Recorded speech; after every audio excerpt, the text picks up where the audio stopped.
Jeg kender jo kun halv af Danmark endnu. Jeg har aldrig nogensinde været oppe på den anden side over Limfjord og Sjælland og København. Det kan de da godt sælge til svensker på, hvad det er. Jeg har aldrig nogensinde været derovre over Bornholm. Det ved jeg heller ikke, hvor jeg er henne.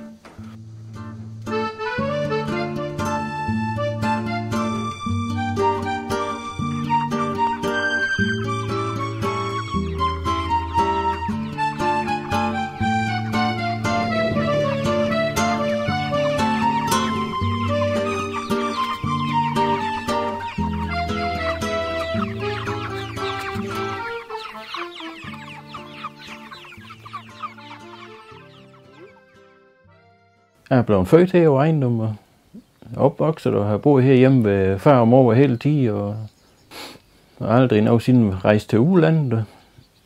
Og hvad skal han det, når han bor og godt, har et godt her?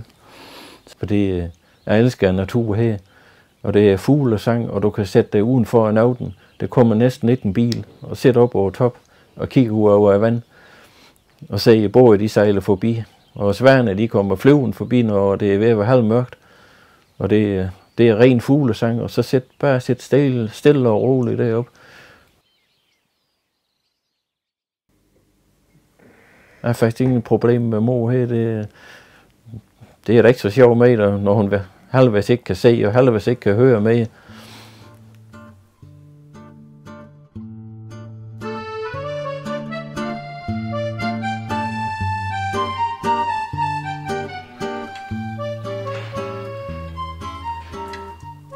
Jeg er den eneste tilbage, og er den eneste gamle, der er her i Tamdrup af alle dem, der var, dengang vi kom her.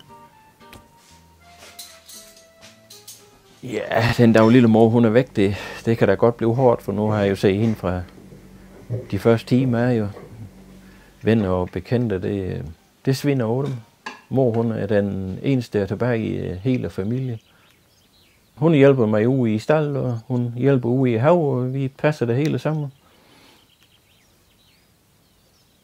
Jeg har faktisk slet ikke haft mig en kone eller noget for det. Det gang, da jeg blev syg, der tog jeg mig selv i nak og sagde til mig selv, det er vel ingen familie, der skal have det lige så hårdt som mig, for det har virkelig været hårdt.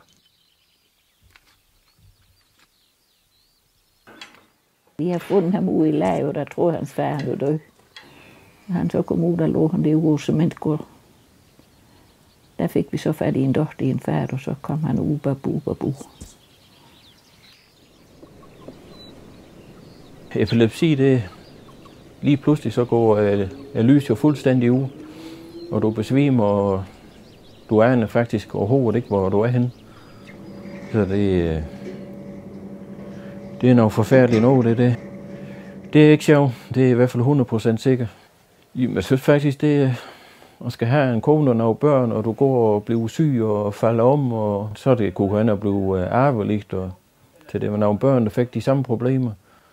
Samtidig har en 5-6 anfald over en dag, og så er du næsten skør i hovedet, når det er ved at være fyraften. Du aner ikke, hvor du er henne, og du kan ikke sove.